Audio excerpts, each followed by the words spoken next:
The moment of a Russian missile strike in Ukraine. 10 civilians were killed, at least 5 wounded, said one report. President Volodymyr Zelensky himself released this video, a market in Kurakov, a small city in the Donetsk region, on Wednesday. This round is seen as fierce reprisal for alleged Ukrainian attacks within Russian borders.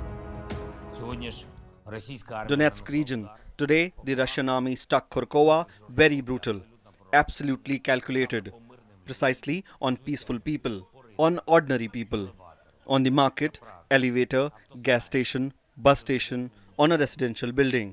The list of the dead so far includes 10 people, many wounded. Kurakov is just one end of intensified Russian missile strikes over the last 2 weeks. Their biggest target, the power grid and related infrastructure. Reports say nearly half of Ukraine's energy system has been left limping and damaged.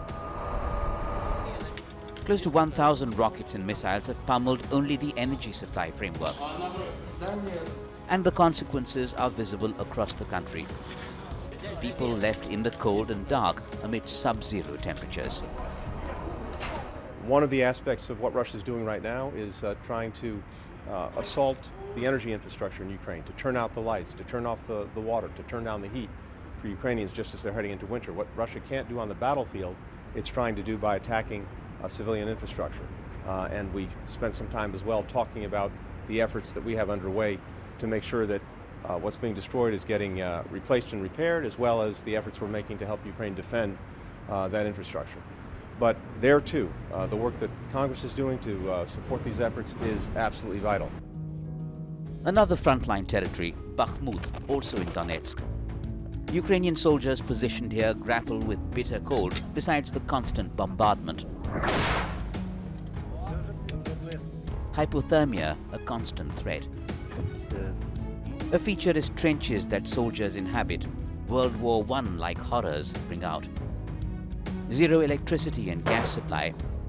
A population of 80,000 reduced to 12,000 now. Only a never-say-die spirit among the Ukrainian soldiers here, real or put on, keeps them going. We will fight. How can we stop? It is our land. In a show of defiance, President Zelensky visited the area earlier in the week to commemorate Armed Forces Day, meeting soldiers, awarding medals, essentially putting out a strong message to his troops and to Russia. Donetsk and Donbass are now the main focus areas of fierce fighting after Ukraine's forces retook Kherson last month.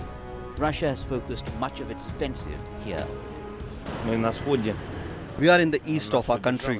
Probably today, this is the most difficult direction and one that protects not only the east of our country, but protects our entire country. We all understand that it is not easy for our armed forces in any of the directions because they are fighting. We will not say with which army of the world. God knows for us.